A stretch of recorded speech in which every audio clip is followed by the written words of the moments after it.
السلام عليكم ورحمة الله وبركاته. ازيكم حبايبي؟ عاملين ايه؟ يا رب دايما تكونوا بخير وبصحة وسلامة. اللي لسه أول مرة يشوفني، أنا حنان عبد الغني من مصر، بقدم لكم أكلات وحلويات، حاجات كتير تستفادوا منها.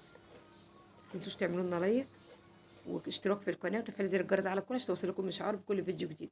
اوعي يكون عندك عيش فينو بايت ولا حاجة وانت ارميه، لا تعالي كده قطعيه على بلانشة كده بشكل كويس، ويا ريت تكون قطع رقيقة يعني مش سميكة، ونحطوه كده في صينية أو في صاج وننزل عليه بالزبدة على قد كمية العيش الموجودة عندك.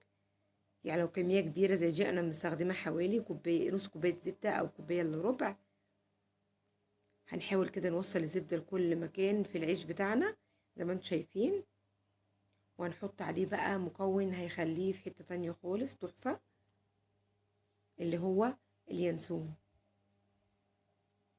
هتدخليه الفرن يتحمص ويطلع لك بقى بطعم تحفة. احنا بنشتري كيس البقسماط باليانسون بمبلغ وقدره، فالعيش بالطريقة دي جميل جدا جدا وطعمه في منتهى الجمال. جربوه ان شاء الله هيعجبكم، ما ترموش العيش اللي اتبقى منكم.